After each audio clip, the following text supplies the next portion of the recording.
नमस्कार मुलांनो, आज आपण एक गाणं शिकणार आहोत. झाड ही कविता दिसते तुम्हाला, पण हे गाणं आहे. कारण या कवितेवर तुम्हाला काही प्रश्न येणार नाहीत. फक्त तुम्हाला ही कविता तोंडी परीक्षेसाठी म्हणायची आहे. तर मी तुम्हाला ही कविता एक्सप्लेन करते आणि त्यानंतर ती चालीवर कशी म्हणायची हे सांगते. आता तुम्हाला माहिती आहे की एखादं झाड लावायचं आहे किंवा तुमच्या कुंडीमध्ये एखादं रोप लावायचं आहे, तर काय करतो आपण? ती कुंडी साफ करतो. त्याच्यानंतर त्या कुंडीला जर होल नसेल तर आपण होल करतो. त्याच्यानंतर त्याच्यामध्ये थोडेसे दगड घालतो, मग थोडी माती घालतो, थोडंसं खत घालतो. मग ते आपल्याकडे एखादं रोप असेल गुलाबाचं किंवा तुळशीचं, ते रोप लावतो. त्याच्यानंतर पुन्हा माती घालतो, खत आणि असं केल्यानंतर थोडंसं वरून पाणी शिंपडतो.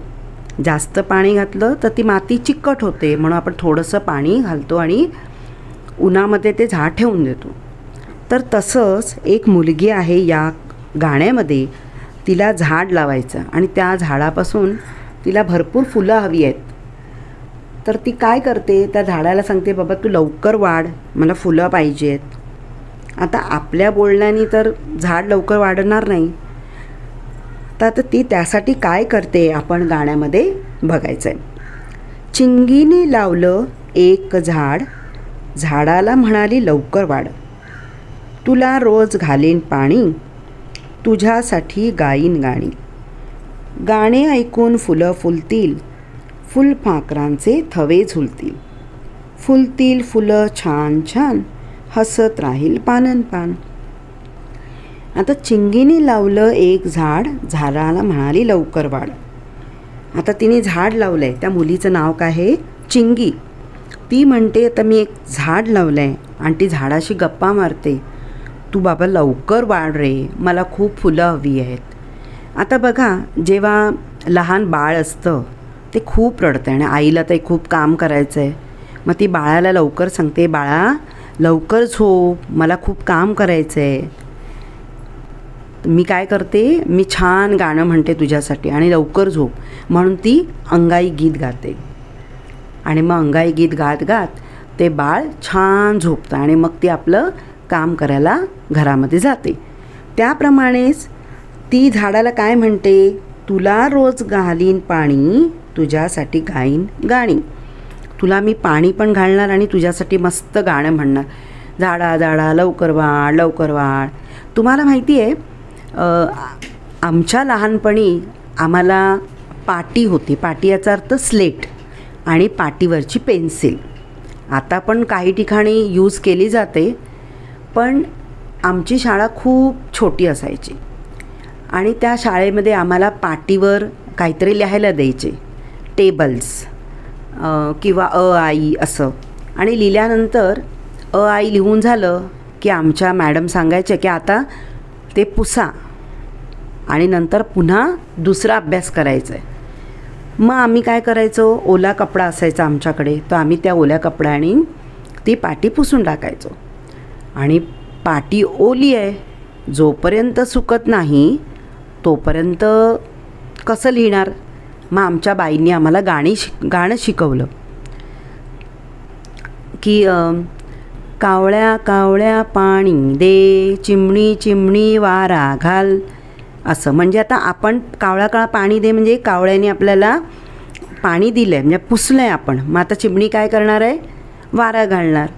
आणि म्हणून मग असं गाणं म्हटलं की लवकर आमची पाटी सुकायची आणि आम्हाला पुन्हा दुसरं लिहायला मिळायचं.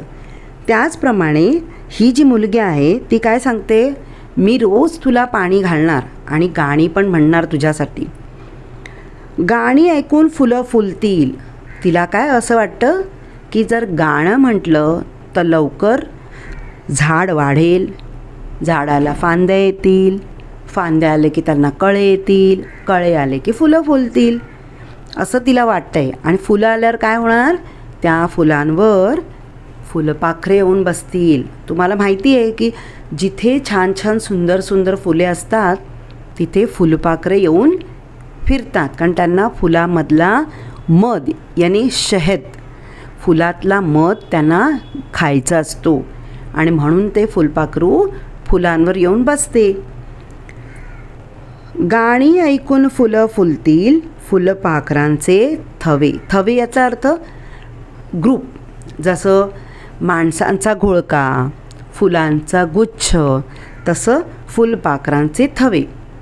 आता संध्याकाळच्या वेळी तुम्ही बघितलं असेल, जेव्हा तुमची शाळा सुटते त्याच वेळी जर कधी तुम्ही आकाशात बघितलं तर जे पक्षी आहेत ते पक्षी एकत्र आपल्या घरी जात असतात आणि मग काव काव काव करत असतात, कोण चिमण्या चिव चिव करत असतात, पण एकत्र जातात.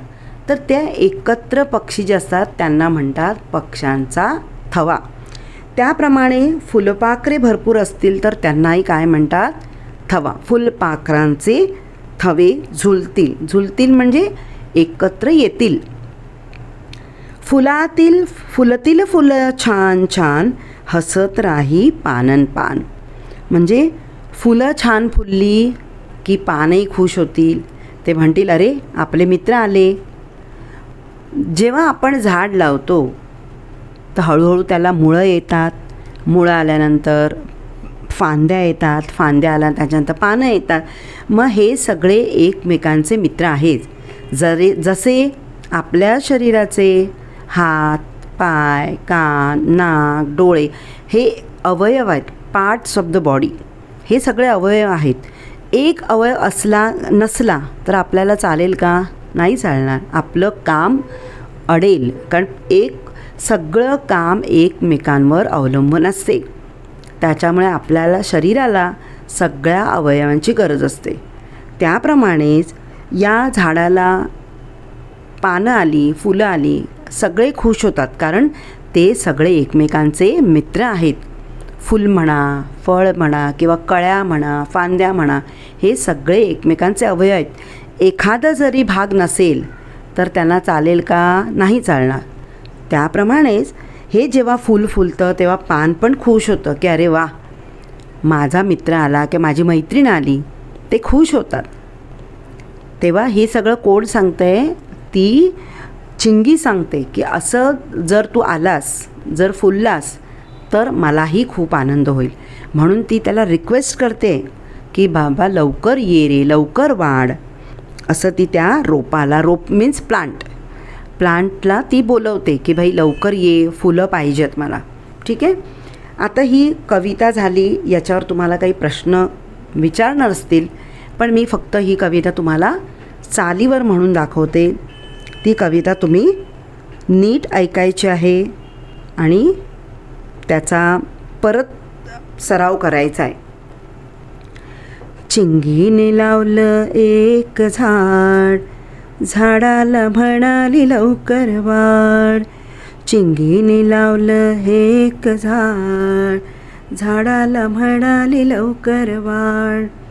तुला रोज घालीन पाणी, तुझ्यासाठी गाईन गाणी. चिंगीने लावलं एक झाड, झाडाला म्हणाली लवकर वाढ. गाणी ऐकून फुलं फुलतील, फुलपाखरांचे थवे झुलतील. चिंगीने लावलं एक झाड, झाडाला म्हणाली लवकर वाढ. फुलं फुलतील फुलतील फुलं छान छान, हसत राहील पानन पान.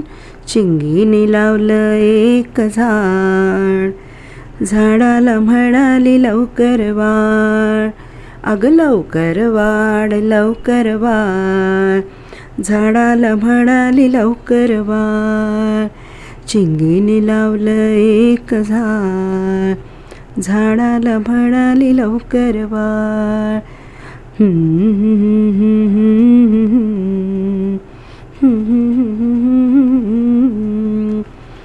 कशी वाटली कविता? छान ना? तुम्ही पण अशा पद्धतीनेच कविता म्हणायची, म्हणजे तुमच्या बाईसुद्धा तुम्हाला वा काय सुंदर कविता म्हटली अशी तुमचं कौतुक करतील आणि अगदी सढळ हाताने आनंदाने तुम्हाला 10 पैकी 10 नक्की देतील. थँक्यू.